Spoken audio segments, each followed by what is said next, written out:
लाल पत्थर बना राजकुमार। एक राज्य में एक गरीब पति पत्नी रहा करते थे, जिन्हें कई दिनों तक खाने को कुछ भी नहीं मिलता था। एक दिन उनके घर कुछ मेहमान आ जाते हैं, पर घर में खाने को तो कुछ भी नहीं था। पत्नी कहती है अपने पति से, सुनिए जी, घर पर मेहमान आए हैं, उनके भोजन के लिए कुछ व्यवस्था कीजिए, वरना बड़ा अनादर होगा। क्योंकि मेहमान तो भगवान होता है और हम पाप के भागी नहीं बनना चाहते, इसीलिए कहीं से कुछ भी कर थोड़ा सा भोजन की व्यवस्था कीजिए। पति हताश होकर कहता है, ठीक है, देखता हूँ कुछ हो सके तो। ऐसा कहकर वह एक मटकी लेकर चला जाता है। उसे किसी ने कुछ भी खाने को नहीं दिया। वापस लौटते वक्त उसे सांप की एक बाम्बी दिखी, जिसमें सांप रहते हैं। उसने सोचा, यदि मेरी पत्नी को सांप काट ले और वह मर जाए तो सब रोने में लग जाएंगे। यही सोचकर वह नाग देवता से प्रार्थना करता है कि हे नाग देवता, इस मटकी में एक ऐसा जहरीला सांप भेजो जिसकी फुंकार से ही आदमी मर जाए। वह बाम्बी नागों के नागलोक का दरवाज़ा था, तो नागदेव के कानों में उसकी फरियाद गई, तो उन्होंने अपने सबसे छोटे पुत्र को आज्ञा दी कि तुम जाओ और उस फरियादी के दुख दूर करो, लेकिन तुम केवल 12 वर्ष तक ही पृथ्वी पर रहना और फिर लौटकर आना। अब वह नागपुत्र छोटे नाग का रूप लेकर मटकी में बैठ गया और वह व्यक्ति मटकी को घर ले आया और छींके पर टांग दिया। बाहर आकर बैठ गया और सोचने लगा कि अब पत्नी को सांप काटेगा और कोई भोजन नहीं मांगेगा। पर ये क्या, उसकी पत्नी उस मटकी को खोलती है तो आश्चर्य से भर जाती है। उसमें तो एक लाल पत्थर है जिसमें से तेज रोशनी निकल रही थी और पूरे घर को रोशनी से भर देती है। अब पति पत्नी बड़े खुश। वे उस पत्थर को राजा के पास लेकर जाते हैं, जिससे कुछ धन मिल जाए। राजा उस पत्थर को अपने राजपुरोहित और सुनार को दिखाता है। वे बोलते हैं कि यह तो एक नायाब पत्थर है। ऐसी मान्यता है कि यह रत्न बहुत शक्तिशाली होता है। अगर आप इस रत्न की पूजा करें तो आपको संतान सुख मिल सकता है। क्योंकि राजा को कोई संतान नहीं थी। यह बात सुनकर राजा बहुत खुश हो जाता है और उस आदमी को जो पत्थर लाया था उसे पूरी जिंदगी भर का खर्च चलाने के लिए पर्याप्त धन देता है। वह आदमी राजा की जय जयकार करता हुआ चला जाता है। उधर राजा अपनी रानी को वह रत्न देता है और उसकी पूजा करने को कहता है, तो रानी उसे एक संदूक में लाल कपड़े पर रख देती है और उसको बंद कर देती है। सुबह जब रानी उस संदूक को पूजा के लिए खोलती है तो उसमें रत्न की जगह एक बालक होता है। यह देखकर वह चकित हो जाती है और राजा को बताती है। राजा देखते हैं कि संदूक में एक नवजात शिशु खेल रहा है। राजा रानी बहुत खुश हुए, उन्हें संतान सुख मिल गया था। उस बालक का नाम लाल शहजादा रखा गया, क्योंकि वह लाल पत्थर से मिला था। समय पंख लगाकर उड़ने लगा। राजकुमार अब बड़े हो गए। लाल शहजादे का रूप ऐसा था जो उसे एक बार देख ले वह अपनी नज़र नहीं हटा पाता। अब रानी को उसके विवाह की चिंता होने लगी, परंतु राजा ने कहा कि अभी तो वह किशोर अवस्था में है, अभी से उसका विवाह नहीं किया जा सकता। परंतु रानी नहीं मानी और राजपुरोहित को बुलाकर उसकी शादी के बारे में पूछने लगी। तो पुरोहित ने बताया कि लाल शहजादे का विवाह केवल हीरा शहजादी से हो सकता है, पर वह कहाँ है इसका किसी को पता नहीं। अब राजा ने अपने सैनिक चारों दिशाओं में दौड़ा दिए। सैनिक बहुत समय तक ढूंढते रहे। अंत में उन्हें एक राज्य में कुछ सैनिक मिले जो लाल शहजादे को ढूंढ रहे थे। अब उन दोनों की तलाश खत्म हो गई। दोनों अपने अपने राजाओं को यह सूचना देते हैं कि वे सफल हुए। दोनों राजा एक दूसरे के पास शगुन भेजते हैं और रिश्ता पक्का हो जाता है। दोनों राज्यों में खुशी की लहर दौड़ जाती है। कुछ समय के बाद लाल शहजादे के पिता बीमारी की वजह से चल बसते हैं। लाल शहजादा अभी किशोर अवस्था में ही था, तो उसे राजगद्दी पर बिठाना उचित नहीं था। उस राज्य का सेनापति, जो खुद एक आंख से काना था, राजा बनना चाहता था। उसने शहजादे और रानी को मारने के लिए एक योजना बनाई, लेकिन राजपुरोहित को उसकी योजना का पता चल गया और उसने उन दोनों को दूसरे राज्य में भेज दिया, जो हीरा शहजादी का था। उधर सेनापति दोनों के मरने की झूठी खबर फैला देता है और खुद राजा बन जाता है। अब रानी और शहजादा दोनों राजकुमारी के नगर के बाहर एक झोपड़ी में रहने लगते हैं और महल में काम करते हैं। धीरे धीरे समय बीतता है। रानी राजकुमारी की दासी का कार्य करती है। एक दिन रानी मौका पाकर राजकुमारी को सारी बातें बता देती हैं, लेकिन राजकुमारी को विश्वास नहीं होता, तो वह अपने पास वह जेवर दिखाती है जिसके आधे जोड़े वाले उसने राजकुमारी को शगुन में भेजे थे। उन जेवरों को देखकर राजा को भी यकीन हो जाता है, लेकिन तब तक बहुत देर हो जाती है। काना राजा अपने काने लड़के की बारात लेकर राजकुमारी के द्वार पर पहुंच चुका होता है। अब राजा क्या करे?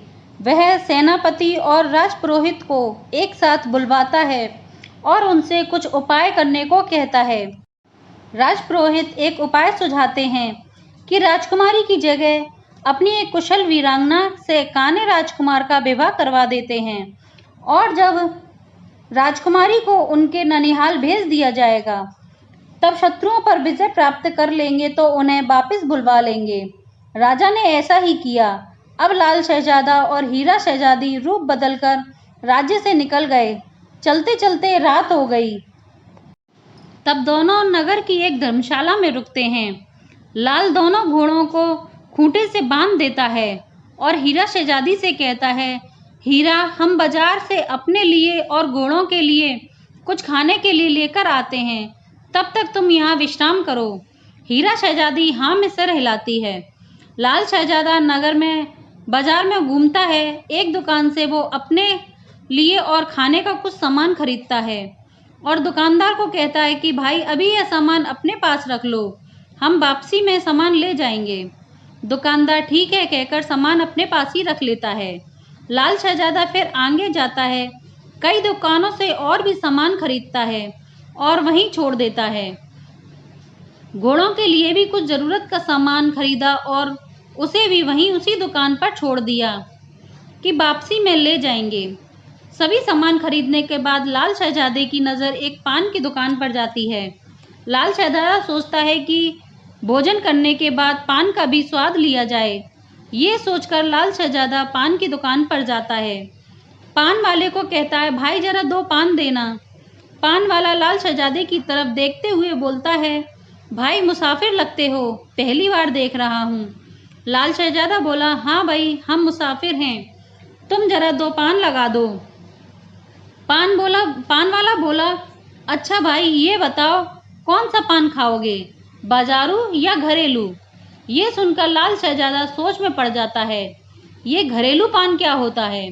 पान वाला फिर कहता है, बताओ भाई कौन सा पान खाओगे? लाल शहजादा कहता है, भाई बाजारू पान तो खाया है, पर ये घरेलू पान क्या है? वह नहीं खाया, तुम घरेलू पान ही बना दो। पनवाड़ी कहता है कि घरेलू पान खाने के लिए तुम्हें उस घर में जाना होगा जो आगे की तरफ है। लाल शहजादा घर को तरफ देखकर पूछता है, उस घर में? पनवाड़ी कहता है, हाँ उस घर में चले जाओ, वहाँ मेरी बेटी है। लाल शहजादा उस घर में अंदर चला जाता है। अंदर एक लड़की बैठी होती है। लाल शहजादा कहता है, जी हाँ, मेरे घरेलू पान चाहिए। लड़की बोली, अभी देती हूँ। यह कहकर उसने पास रखे डिब्बे में से भभूत निकाली और मंत्र पढ़कर लाल शहजादे के ऊपर फेंक देती है। भभूत पढ़ते ही लाल शहजादा एक मेमना बन जाता है और वह उसे रस्सी से बांधकर खूंटी से बांध देती है। इधर हीरा शहजादी धर्मशाला में लाल शहजादा का इंतजार कर रही होती है। काफ़ी देर इंतजार के बाद भी जब लाल शहजादा वापस नहीं आता तो हीरा उसे ढूंढने के लिए निकल पड़ती है। बाजार में जाने पर वो एक दुकान के सामने खड़ी होती है। हीरा शहजादी और लाल शहजादा ने एक जैसे कपड़े पहने होते हैं। हीरा शहजादी भी इसीलिए लड़कों जैसी लगती है। दुकानदार हीरा शहजादी को देखकर लाल शहजादा समझ लेता है और कहता है, भाई अपना सामान तो ले जाओ, कब लेके जाओगे? हीरा शहजादी मन में सोचती है कि हाँ, लाल शहजादा यहाँ तक तो आए थी। फिर दुकानदार से कहती है, हाँ भाई अभी थोड़ी देर में आया, और फिर आगे चली जाती है। कई दुकानदार हीरा शहजादी को लाल शहजादा समझकर सामान ले जाने को कहते हैं, तो हीरा शहजादी उन सब से थोड़ा समय मांगकर आगे चली जाती है और सोचती है कि लाल यहाँ तक तो आए थे, फिर वो कहाँ गए। यही सोचकर वो पूरे बाजार पर नज़र मारकर देखती है। तभी हीरा की नज़र पान की दुकान पर जाती है और अपने आप से कहती है कि काफ़ी थकावट हो रही है, एक पान ही खा लिया जाए। यही सोचकर वह पान की दुकान पर जाती है। पनवाड़ी उसे देखकर लाल शहजादा समझ लेता है और हीरा शहजादी से कुछ बोलने से पहले ही कहता है कि अरे भाई, अभी तक तुम्हें अब तुम्हारा पान नहीं मिला क्या? तुमसे कहा तो था उस घर में चले जाओ, वहाँ मेरी बेटी है, उससे पान ले लो। हीरा शहजादी सोचती है कि यहाँ लाल आए थे पान लेने के लिए। फिर वो बिना कुछ बोले ही घर की तरफ चली जाती है। घर के दरवाजे पर लाल शहजादा मेमना बंधा होता है। वो जैसे ही हीरा शहजादी को अपनी तरफ आते देखता है तो वह जोर से मिमिया कर नाव में गर्दन हिलाता है और जिस रस्सी से बंधा होता है उसे तोड़ने की कोशिश करने लगता है। हीरा शहजादी उसे देखते ही वहीं रुक जाती है और मेमना बना लाल उसे अंदर न जाने के लिए इशारा करता है। हीरा शहजादी सोचती है कि कुछ तो गलत है और फिर वह वहीं से वापस चली जाती है और सब दुकान से अपना सामान लेकर वापस धर्मशाला में जाती है और घोड़ों को दाना पानी देकर खुद भी खाना खाकर बैठ जाती है और सोचती है कि जरूर उस पनवाड़ी की दुकान में लाल के साथ कुछ गलत हुआ है। अभी तो रात हो चुकी है, मैं यहाँ किसी को जानती भी नहीं जिससे मदद मांग सकूं। कल सुबह देखूंगी कहीं कोई मदद मिल जाए। यह सोचकर वे धर्मशाला में सो जाती है। लगभग आधी रात के समय एक भयंकर हुंकार और आवाज के साथ हीरा शहजादी की आंख खुलती है तो वह देखती है कि सामने एक बड़ा भयंकर नरभक्षी राक्षस खड़ा है। हीरा उसे देखकर घबरा जाती है और फिर अपने डर पर काबू करके हिम्मत करके कहती है, तुम कौन हो और यहाँ क्यों आए हो? राक्षस कहता है कि मैं तुझे खाने के लिए आया हूँ। यहाँ रात में जो भी पथिक रात आकर विश्राम करते हैं, मैं उनको अपना भोजन बनाता हूँ। अब मैं तुझे खाकर अपनी भूख शांत करूँगा। हीरा शहजादी मन में सोचती है कि इस राक्षस से कैसे बचा जाए, क्योंकि वो एक राजकुमारी तो है, उसे युद्ध की सारी कलाएं आती हैं, पर राक्षस तो बहुत बड़ा और बलवान है, इसीलिए बल से नहीं युद्ध से जीता जा सकता है। लेकिन जहाँ बल का प्रयोग ना हो सके वहाँ बुद्धि का प्रयोग करना चाहिए, इसीलिए बुद्धि का प्रयोग करके ही इसे मारा जा सकता है। हीरा उसे बात करने लगती है कि कहीं तो उस राक्षस की कोई कमजोरी पता चले। हीरा बोलती है, राक्षस तुम मुझे मारकर खा सकते हो, मुझे कोई आपत्ति नहीं। किंतु राक्षस बोला, किंतु क्या? हीरा शहजादी बड़ी ही मासूमियत और डर के साथ कहती है, मुझे तो तुम्हें देखकर ही डर लग रहा है और मैंने सुना है कि अगर कोई डरे हुए मनुष्य को खाता है तो उसका पेट खराब हो जाता है। राक्षस बोला, तुम्हें डर लग रहा है क्या? हीरा बोली, तुम इतने बड़े हो, बस इसी बात का मुझे थोड़ा सा डर लग रहा है। राक्षस बोला, बस इतनी सी बात? मुझे तो छोटा होना भी आता है।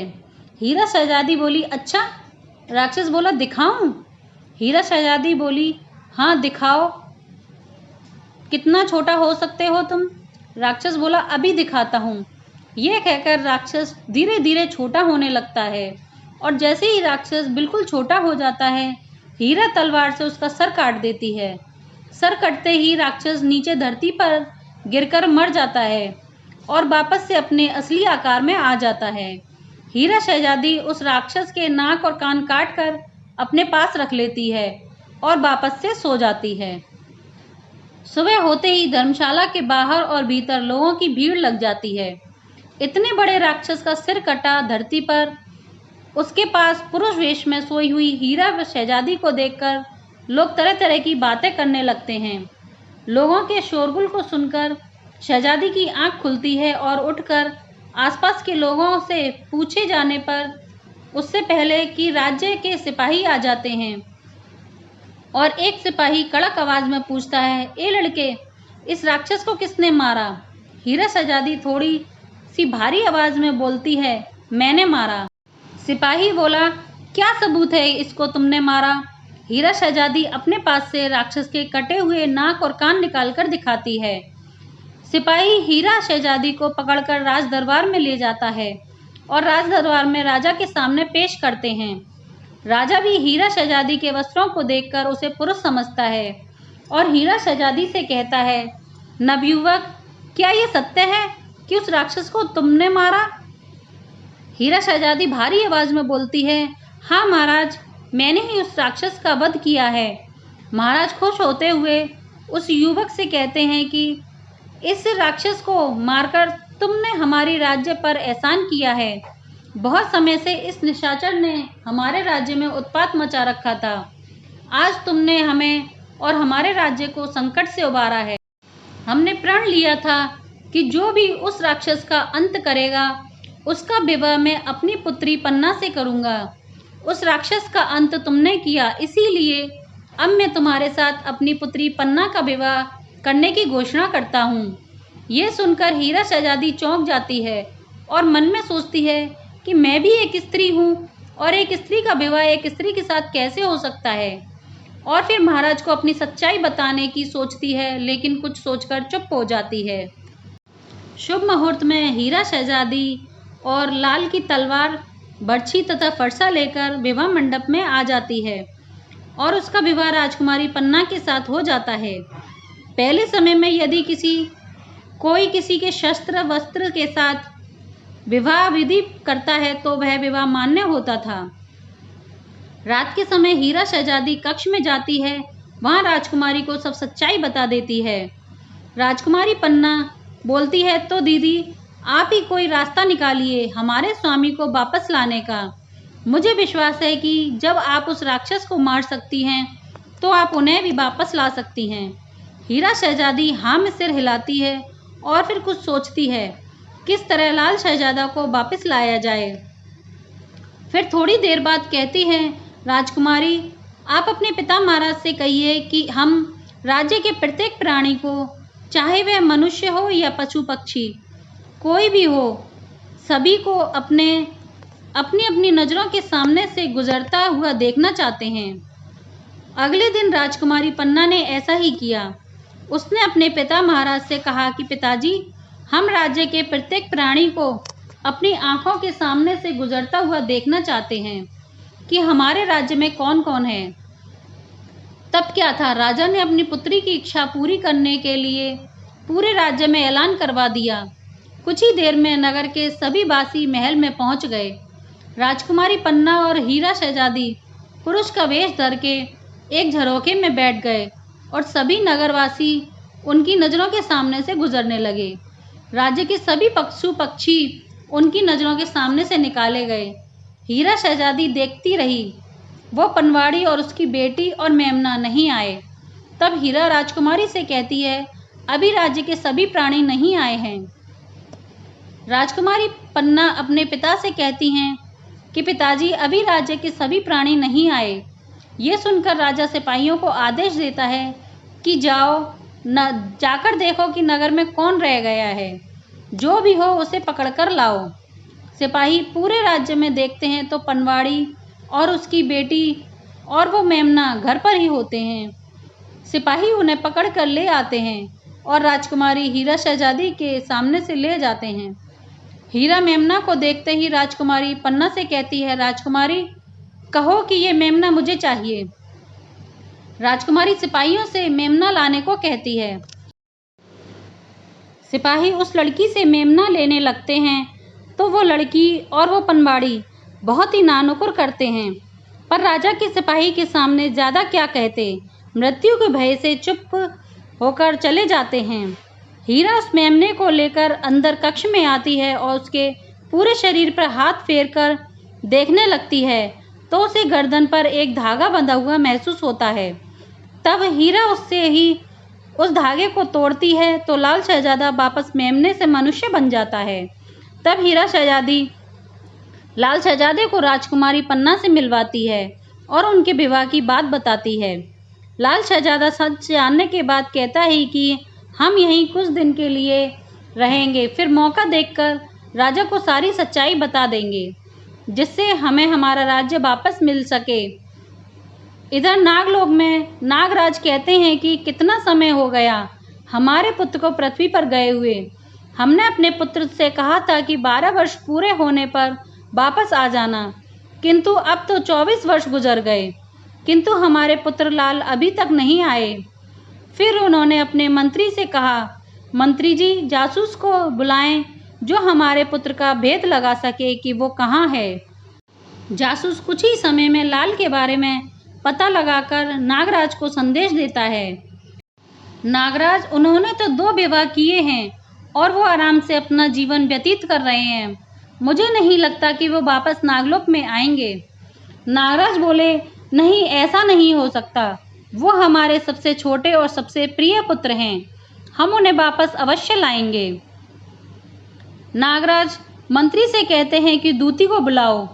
वह दूती यह काम बहुत ही अच्छे तरीके से कर सकेगी। फिर दूती को बुलाया जाता है। दूती अपनी विशेषता बताती है कि महाराज, अगर मैं अंबर में छेद कर दूं तो उस पर थेगली भी लगा सकती हूँ। नागराज बहुत खुश हो गए और बोले, तुम हमारे पुत्र को वापस ला सकती हो। जाओ और जल्दी से, जितनी जल्दी हो सके, हमारे लाल को वापस नागलोक में लेकर आओ। दूती नागलोक में पृथ्वी पर आ जाती है। हीरा शहजादी रोज मंदिर में भगवान के दर्शन को जाती हैं। दूती देखती है कि यहीं पर इससे बात करी जा सकती है। वो मंदिर में जाने लगती है। कुछ ही समय में दूती हीरा शहजादी से घुल मिल जाती है और उसके घर परिवार की बातें जानने लगती है। बातों ही बातों में दूती उसको बोलती है कि शहजादी, क्या तुमने कभी अपने पति के साथ बैठकर भोजन किया है? तो शहजादी बोली कि नहीं, ऐसा कभी नहीं हुआ। दूती बोलती है कि कैसा प्रेम है जो दिखाई नहीं दे रहा। अगर वो तुमसे प्रेम करते हैं तो तुम उनके साथ भोजन करो। शहजादी के मन में यह बात अटक गई। उसने घर जाकर शहजादे से कहा कि आज मैं आपके साथ ही भोजन करूंगी। राजकुमार समझ गया। वह बोला कि क्या तुम किसी अजनबी से मिली थी? हीरा बोली, नहीं, मैं किसी से नहीं मिली। आप ये कैसी बातें कर रहे हैं लाल? मैं किसी से बाहर क्यों मिलूंगी? मैं सिर्फ आपके साथ भोजन करने की अनुमति मांग रही हूँ। आप मुझ पर किसी अजनबी से मिलने का लांछन क्यों लगा रहे हैं? और यह कहकर हीरा शहजादी रूठ कर जाने लगती हैं। लाल बोलता है, रुको हीरा, हमारी बातों का ये अर्थ नहीं था। आप हमारे साथ भोजन कर सकती हैं। ये सुनकर हीरा शहजादी खुश हो जाती है और लाल शहजादा के पास ही बैठ जाती हैं।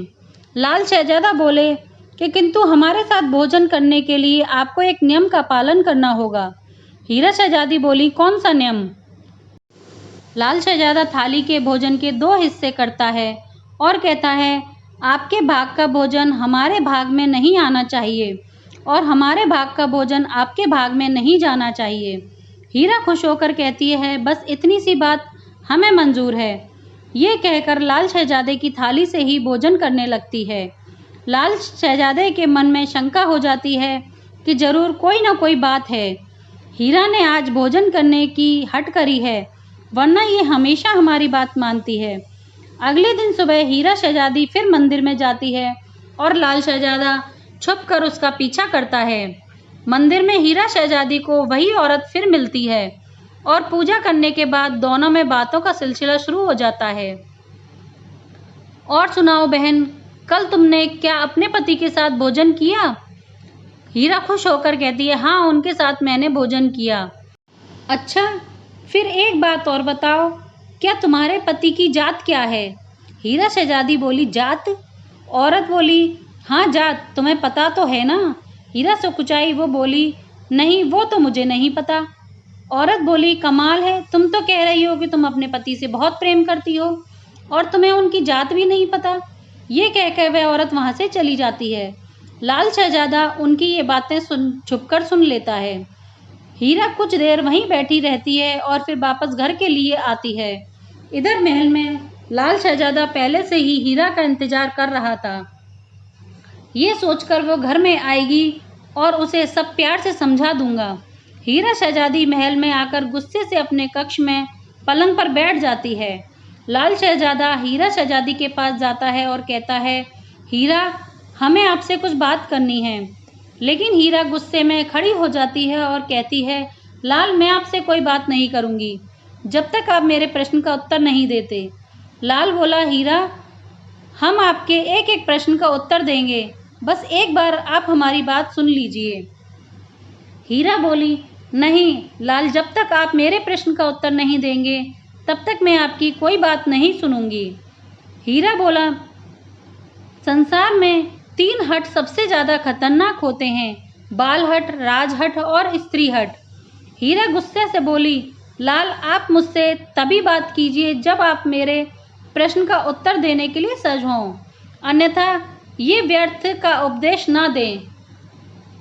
लाल कुछ क्षण के लिए चुप होकर हीरा को देखता है, फिर कहता है, ठीक है, हम आपके प्रश्न का उत्तर देंगे, पर उसके बाद जो भी परिणाम होगा उसके लिए आप उत्तरदायित्व होंगी। हीरा, ये परिणाम के लिए मैं तैयार हूँ। यह कहकर वह पूछती है कि आपकी जात जानना चाहती हूँ, आपकी जात क्या है?